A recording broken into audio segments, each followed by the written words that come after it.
Hai semua, nama saya Mustafa. Kembali lagi di tutorial chat app dengan Ban.js teman-teman.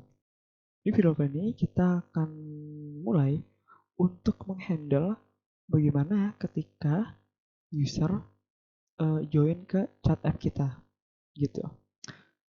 Jadi nantinya kita ngehandle nih pas user pertama kali melakukan ngebuka koneksi ke WebSocket kita gitu. Oke, mungkin tanpa berlama-lama lagi ya, untuk mempersingkat waktu kita langsung saja teman-teman ya. Nah, jadi sebenarnya ada banyak cara ya, namun di sini saya bakal lebih prefer ngebikin semacam nama user sendiri aja. Jadi nantinya saya bakal ngebikin tuh nama user kayak user satu, user 2, user 3 gitu aja sih. Jadi si user kita tuh kayak nggak akan masukin username secara custom. Jadi melainkan kita udah nyiapin eh nama usernya gitu ya. Di sini pertama kita bakal bikin sebuah variabel let user yang dimana ini akan menyimpan seluruh user yang kita punya gitu. Di sini jadi array dan kita bakal bikin variabel index. Sebenarnya variabel index ini nantinya ya ini sih hanya untuk merepresentasikan ininya aja sih teman-teman, nama usernya. Jadi misalkan user satu nanti ketika ada yang join baru indeksnya di increment jadi user 2, ntar yang join lagi indeksnya di increment jadi user 3 gitu dan seterusnya. Nah, lalu di bagian server.upgrade, jadi dia ini di parameter keduanya, kalau teman-teman perhatiin, no, dia kita bisa nge-paste headers atau kita bisa nge-attach sebuah data teman-teman ke server WebSocket. Jadi di sini kita bakal nge-attach user kita, oke? Jadi dengan cara nih dia nerima objek by the way, lalu data. Di sini saya bakal kasih nama untuk propertinya username. Nah nantinya saya pengen namanya user adalah user underscore diikuti dengan indeksnya gitu. Lalu di sini kita bisa increment indeksnya gitu teman-teman.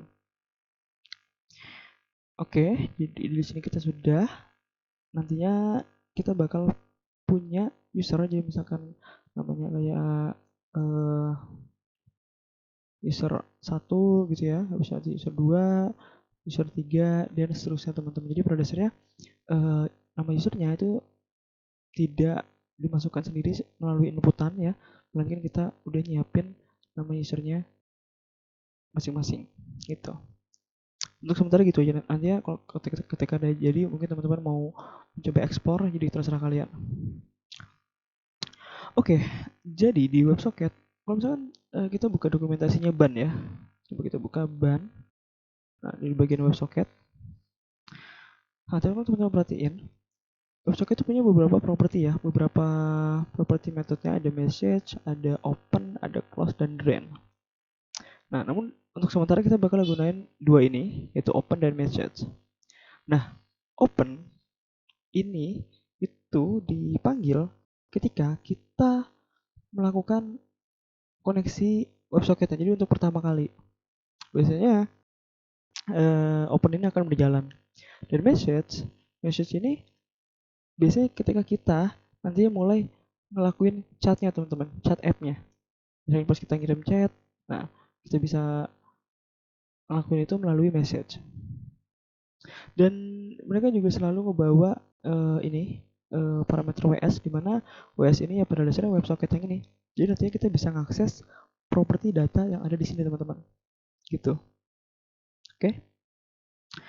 Nah, kita akan mulai dengan setiap kali kita itu ngebuka koneksi WebSocket, jadi kita mau user dot push ws.data username. Jadi kita akan nyimpen setiap kali koneksi kebuka kan usernya kebikin loh. Jadi kita simpan dia ke array gitu teman-teman.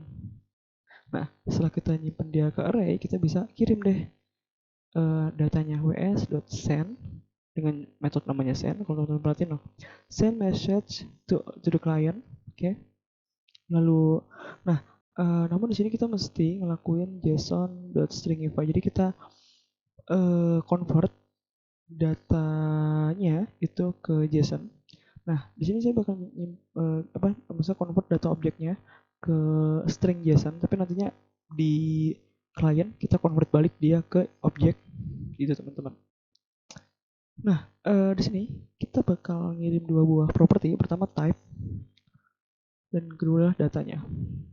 Nah, nantinya di type ini itu kita akan ngelakuin switch statement di mana setiap kali karena nantinya type ini berguna juga nanti untuk kita ngirim message. Namun mungkin untuk sementara teman-teman masih bingung ya, belum ada gambaran, tapi nanti pas kita nyoba di klien teman-teman nanti bakal tahu deh gimana. Nah, jadi intinya type ini itu berguna nantinya untuk kita membedakan eventnya. Jadi contoh misalkan event ini adalah untuk mengirim pesan, jadi type-nya mungkin send message. Terus event ini untuk handle ketika user pertama kali join, mungkin type-nya namanya join. Jadi pada dasarnya type di sini itu adalah seperti nama eventnya teman-teman, gitu. Oke. Jadi untuk nama type-nya apa? Pertama kali user join, mungkin namanya join saja. Lalu di sini kita bisa kasih usernya, dimana array si usernya. Dan ini juga nih saya agak lupa ya di sini ya. Jadi kita pengen setiap usernya itu subscribe teman-teman.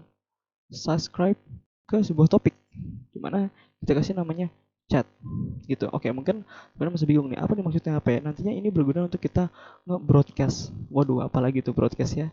Nah, nantinya broadcast itu adalah ketika kita ngirim sebuah data ke seluruh koneksi yang subscribe ke sebuah chat.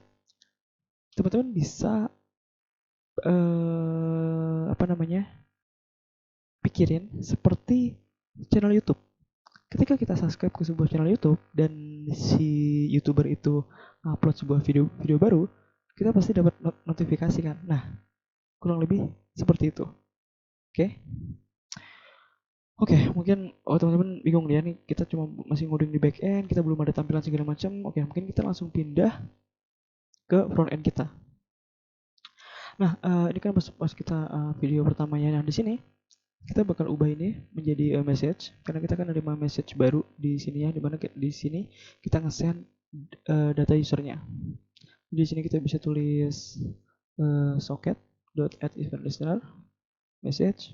Nah, di sini kita nerima datanya, atau mungkin kita bisa ganti nama jadi event deh, event.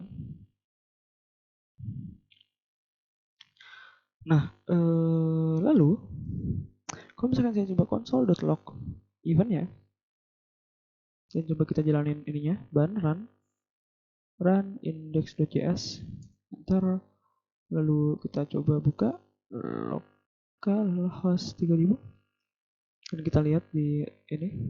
Nah, coba perhatiin di sini dia ada ini, karena kita kan ngirim event ya. Nah, di sini ada beberapa properti ya. Nah, di sini kita bakal fokusin ke properti data teman-teman. Tapi teman-teman perhatiin di sini tuh dia tuh ngirim string teman-teman ya, string JSON ya, karena kan memang di backend ya kita ngelakuin JSON.stringify karena memang kita harus ngelakuin ini untuk ngirim data JSON-nya. Maka dari itu kita bisa ngelakuin kita bisa simpan ini ke variabel ya, mungkin namanya apa teman-teman, data gitu mungkin, tapi jangan data deh, mungkin ini ubah dulu jadi aja karena nantinya kan properti ini soalnya namanya data juga. Jadi ini event, habis itu nah di sini kita bisa ngelakuin json.parse yang dimana dia bakal convert dari yang ini tadi nih, yang string JSON ini yang ada backslash gitu ya, menjadi JavaScript object. Lalu di sini kita bisa tulis data karena kan kita pengen ambil yang properti data. Kalau kita console.log, kita refresh. Nah, teman-teman perhatiin dia sudah menjadi objek teman-teman, dan juga teman-teman perhatiin user kita tadi kan pertama ya, pas pertama kan user masih user 1 tuh.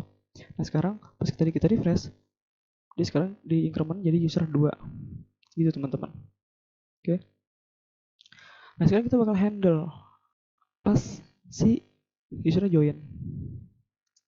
Nah, karena kita ada property type yang tadi, jadi kita bisa ngelakuin switch statement, switch event.type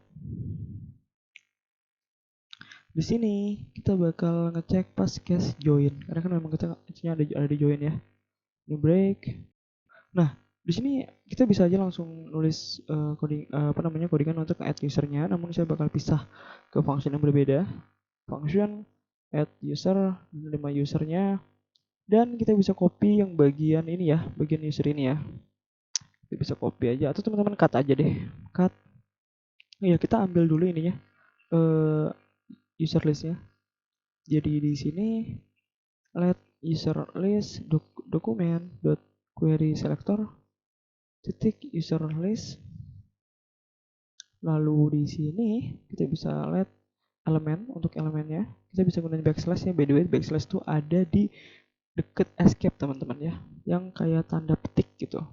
Kita bisa copy ini di sini. Lalu di bagian sini kita bisa gunain JavaScript interpolation. Jadi dolar habis itu kurung kurawal, taruh usernya di sini. Setelah itu kita bisa tulis yang list user tadi, user list tadi dot inner html plus equal ke elemen kita. Jadi kita kayak semacam di append gitu ya. Nah, di sini kan kita dapat array of user. Jadi kita bisa ngelakuin loop for let u of event dot data. Teman-teman bisa ngelakuin pakai for loop biasa juga boleh, namun di sini saya gunain for of. Lalu kita bisa ngelakuin add user, habis itu u seperti ini. Gitu. Kalau misalkan coba kita matiin servernya, kita coba refresh. Kita refresh browsernya. Nah, teman-teman perhatian sekarang usernya menjadi user 1. Ini kalau misalkan saya refresh lagi, nah dia nambah user 2, user 3, user 4, user 5. Jadi setiap kali koneksi WebSocketnya kebuka, setiap kali kita ngebuka browser terbaru, nah nantinya mereka akan join gitu teman-teman. Kalau misalkan coba saya matiin lagi servernya, ini saya close dan saya buka browser baru lagi, ini yang di incognito. Lalu di sini saya tulis localhost 3000. Nah, ini user pertama join ya. Nah, di sini saya tulis lagi localhost 3000. Nah, teman-teman perhatiin, di user pertama dia ada. Nah, namun di sini dia yang user keduanya nih join ya kan, tapi di user yang pertama dia itu nggak nampil user keduanya. Nah, kenapa demikian?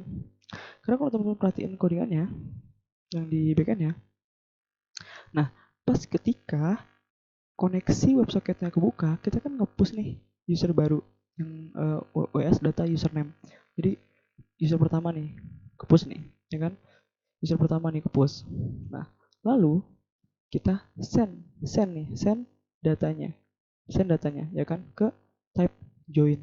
Jadi user pertama dong ke bikin, ya kan? Nah, pas user kedua di mana yang browser yang satunya nih, browser yang incognito, dia kebuka, ya kan? Dia nge-push lagi nih. Berarti ini yang user kedua. Lalu dia send datanya, type join lagi ke klien. Pas jadi dia dapat 2 buah user. Nah, namun kan yang pertamanya kan masih belum ada gitu kan, karena ya namanya juga dia baru pertama kali join, jadi dia hanya menampilkan user pertamanya aja. Nah, gimana caranya kita juga nampilin user kedua ketika sebuah browser itu melakukan open connection ke WebSocketnya. Jadi gimana caranya? Nah, disinilah tadi yang saya jelasin, kita bakal ngelakuin broadcast. Nah, jadi ada cara lain selain kita ngelakuin ngirim data melakukan metode send. Jadi kita bisa juga ngelakuin namanya WS, gunain metode dari WebSocketnya, WebSocket WS dot publish teman-teman.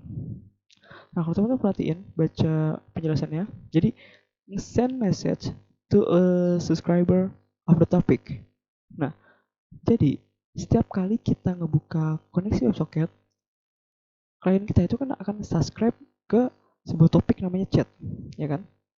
Jadi yang user 1 dan user 2 yang di web browser incognito, dua-duanya mereka subscribe ke topik namanya chat. Jadi dengan kita, jadi ketika si user kedua ini dia join, nah kita bakalan nge-publish nge-broadcast si current user ini. Jadi pas kita join user 2 nih, nah kita bakalan nge-broadcast si user 2 ini ke seluruh klien yang connect ke topik chat teman-teman. Oke, mungkin terkesan membingungkan ya, tapi mungkin kita langsung lakuin aja biar teman-teman ada gambaran. Nah, publish itu nerima dua buah parameter. Pertama adalah topiknya apa. Di sini kita kasih nama chat. Dan kedua adalah data yang ingin kita kirim. Jadi JSON.stringify. Di sini kita bakal kasih namanya, untuk type-nya adalah mungkin broad join. Namun teman-teman boleh ngasih nama yang berbeda, terserah. Nah, di sini untuk datanya adalah ws.data.username. Gitu. Oke, mungkin saya langsung ke front end-nya aja. Nah, nanti bakal saya jelasin kenapa saya ngelakuin itu. Dan kita bisa bikin case lagi. Di sini case broad join break, bisa kita add user event.data, karena kan dia cuma ngirim satu data. Nah, kalau kita save, kita matiin server kita, jalanin lagi. Nah, coba ini saya close saja biar seakan-akan kita benar-benar ngebuka koneksi WebSocket baru. Localhost 3000, user pertama, ya kan? Pas saya buka lagi localhost 3000, kemudian perhatiin deh di bagian bawah dari user ini. Saya enter. Nah, sekarang dia nampilin user 2 juga. Ya kan? Jadi sekarang ini nampilin user 1, ini juga nampilin user 2, ya kan? Ini juga user 1, user 2. Jadi sekarang kita bisa melihat siapa saja yang connect ke WebSocketnya, teman-teman. Oke, mungkin sekarang masuk ke penjelasannya. Nah, jadi kenapa kita bisa nampilin user 2 dan di user 1, ya kan? Jadi kan sebelumnya nggak bisa. Nah, karena ketika pas pertama user pertama bikin koneksi, ya kan? Array ini itu isinya user pertama. Oke. Mereka nge-push. Nah, terus mereka juga subscribe segala macam. Nah, lalu mereka nge-send ke klien nih, user pertama. Nah, di sini mereka juga nih nge-broadcast user pertama ke seluruh koneksi klien mereka. Gitu. Jadi berarti mereka ngasih tahu kalau user pertama nih join gitu. Jadi pada dasarnya antara user pertama dan user kedua tuh mereka juga saling nge-broadcast data sebenarnya. Jadi yang user kedua pas user keduanya sekarang join, sekarang mereka nge-broadcast datanya ke topik chat. Jadi maka dari itu kita bisa nampilin user kedua di sini teman-teman. Gitu. Jadi kita berhasil nge-broadcast datanya teman-teman. Itu dia. Oke, saya tahu banget pasti teman-teman juga masih ngerasa bingung, masih ngerasa gimana gitu ya, maksudnya masih kayak wah kok ini bisa seperti ini, kok ini begini sih alurnya gitu ya. Jujur memang pas saya nyobain ban JS ini, cara broadcast dia memang agak beda sih. Ada, kalau teman-teman pernah dengar sebuah framework namanya socket.io. Nah, jadi socket.io ini juga salah satu library untuk ngebikin, oke, ini kenapa nggak mau kebuka? Socket.io. Nah, ini dia. Ini juga dia nih library untuk ngebikin real time teman-teman ya, WebSocket nih kan ya.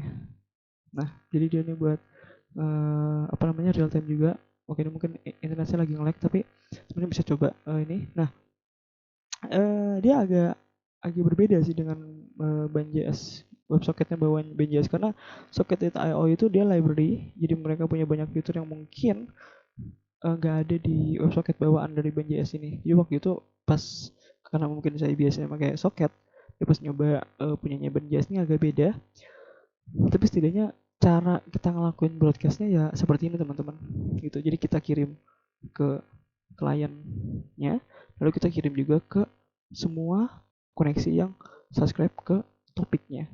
Jadi setidaknya ini sih cara yang bisa kita lakuin. Emang caranya agak hacky ya, tapi ya setidaknya work. Setidaknya bekerja. Oke, jadi kita berharap kalau misalkan saya buka lagi misalkan yang Internet Explorer ya. Saya ada Internet Explorer sih. Oh, ini ada Microsoft Edge ya. Saya buka lagi localhost 3.000 ya, 3.000 enter. Nah sekarang teman perhatian, ini user 3 kan dia tadi muncul, dan di sini pun juga dia muncul. Nah user 3-nya gitu teman-teman.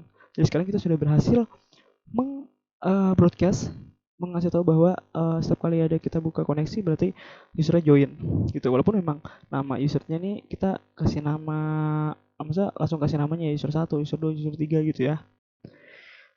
Nggak ngasih nama custom gitu ya. Oke, jadi itu dia. Kita sudah berhasil nge-handle waktu user join ya teman-teman. Nah, saya tahu banget teman-teman pasti sangat amat masih membingungkan ya. Jujur sama sekali nggak apa-apa teman-teman. Teman-teman bisa pelan-pelan memahami ininya codingannya. Saya juga tahu mungkin penjelasan saya agak sulit dimengerti ya, karena saya berusaha juga buat ngejelasin. Jadi saya harap teman-teman bisa paham. Jadi intinya teman-teman bisa coba-coba aja, coba-coba kirim data, coba-coba bagaimana agar teman-teman bisa lebih paham lagi. Oke? Ya,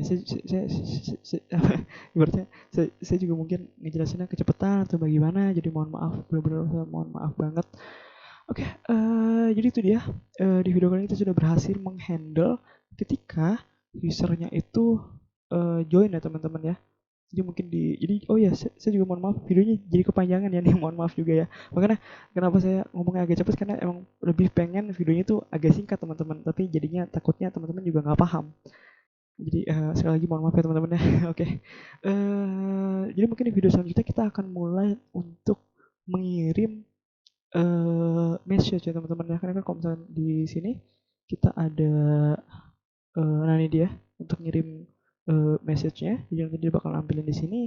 Kita bakal nampilin jamnya, dan kita bakal nampilin siapa yang ngirim message ya. Jadi misalkan user 1 ngirim message hello world, lagi user 2 ngirim message hi, user 3 ngapain gitu ya. Jadi itu dia. Jika teman-teman suka video ini, mohon untuk di like, share, dan subscribe. Semoga bermanfaat, dan sampai jumpa.